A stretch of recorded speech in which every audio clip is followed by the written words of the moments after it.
bebeng maliit pa lamang kay Jesus na umaasa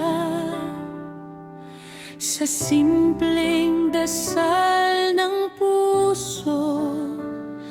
Panggalan niya tinatawag niya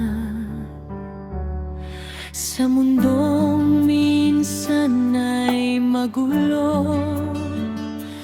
Bata pa'y may tanong na rin, bakit ganito ang buhay?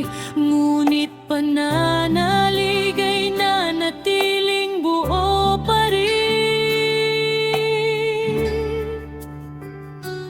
May mga araw na di maunawaan ang gawa ng Diyos sa kanyang landas. May luha, may sakit, may katahimikan na tila tanong sa bawat oras. Ngunit sa gitna ng lahat ng iyon, may kamay na di bumibitaw. Ang Diyos na lihim na kumikilos para sa ikabubuti niya araw-araw.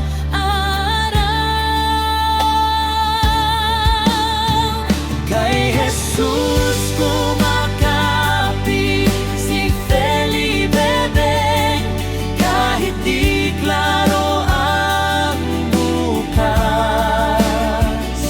Naniniwala siyang ang plano ng Diyos ay pag-ibig kahit masakit minsan.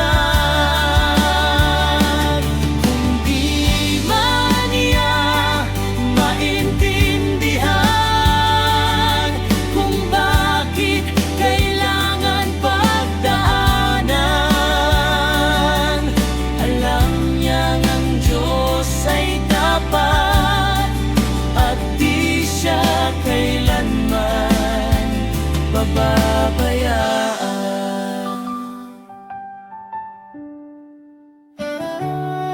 Lumaki siyang may dalang pag-asa. Hindi perpekto, ngunit totoo.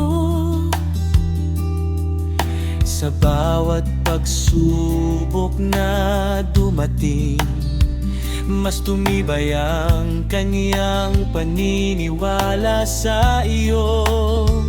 Hindi man agad ang sagot ng langit, hindi man ayon sa gusto niya.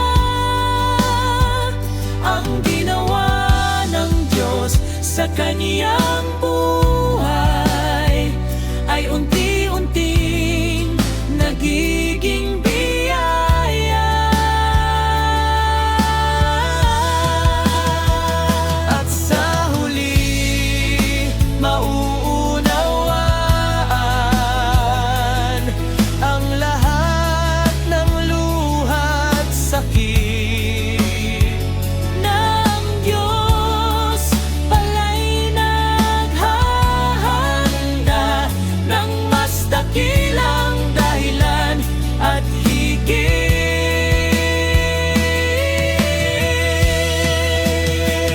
Kay Jesus kumakapit si Feli Bebeng, mula noon hanggang ngayon.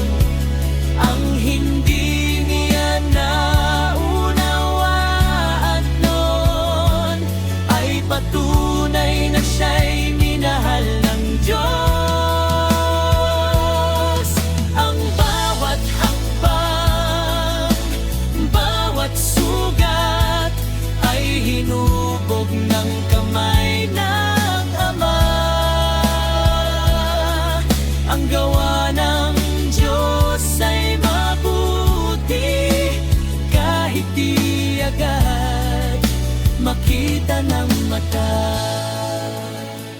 Hindi malayan ng mga adyanon ay tinugon ang plano ng